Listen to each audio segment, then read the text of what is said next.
ये कहानी है दो शादीशुदा जोड़ों की जो एक ही कंपनी में जॉब किया करते थे। तो दोनों के हस्बैंड आपस में दोस्त थे और दोनों की वाइफ भी आपस में नई नई दोस्त बनी थी। मंडे का दिन था तो दोनों की वाइफ आपस में बातें कर रही थी। एक ने दूसरी से कहा कि और सुनाओ, कल संडे कैसा गुजरा तुम्हारा, क्या करा?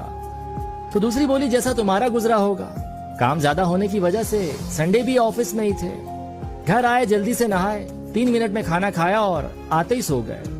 तो पहली बोली वो तो मेरे हस्बैंड भी ऑफिस में थे तुम्हारे हस्बैंड के साथ, लेकिन मेरा दिन बहुत जबरदस्त गुजरा। ये घर आए तो मुझे खाने के लिए बाहर ले गए।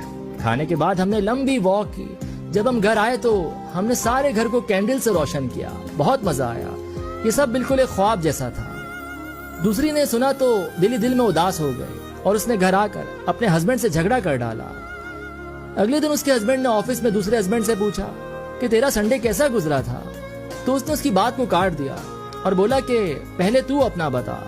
तो उसने कहा कि बहुत अच्छा, मैं घर गया तो हमेशा की तरह खाना मेज पर लगा हुआ था, बाल्टी गर्म पानी से भरी हुई थी, नहाकर थोड़ी थकन उतरी और खाना खाया और खाते ही सो गया।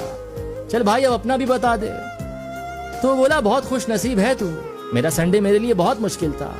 मैं घर गया तो खाना भी नहीं पका था क्योंकि मैंने बिजली का बिल अदा नहीं किया था, तो घर की बिजली कटी हुई थी। फिर मुझे बीवी को खाने के लिए बाहर ले जाना पड़ा। खाने का बिल इतना ज्यादा बन गया था कि वापस घर आने का किराया तक ना बच सका, तो हमें घंटों पैदल चलकर आना पड़ा। घर पहुंचे तो वही बिजली कटी हुई थी, पूरा घर अंधेरे में डूबा हुआ था, तो रोशनी के लिए मोमबत्तियां जलानी पड़ी। उसने जब ये सुना तो उसे बहुत अफसोस हुआ और दिल ही दिल में खुदा का शुक्र अदा करने लगा। जब उसने घर आकर अपनी वाइफ को सब कुछ बताया तो वाइफ रो पड़ी और बोली बिला वजह मैं किसी की बातों में आकर आपसे झगड़ पड़ी, आप जैसे भी हैं बहुत अच्छे हैं। तो शौहर ने भी उसे अपने गले से लगा लिया और बोला कि तुम भी मेरे लिए खुदा के दिए हुए किसी तोहफे से कम नहीं, तो कभी भी किसी की बातों में आकर अपना घर खराब ना करें, मत झगड़ें, ये ना सोचें कि मुझसे ज्यादा खुश कैसे है, क्योंकि अक्सर लोगों के हालात बहुत बदतर होते हैं लेकिन उनका पेश करने का अंदाज बहुत आला होता है, जो कि आपके घर को तबाह और बर्बाद कर सकता है।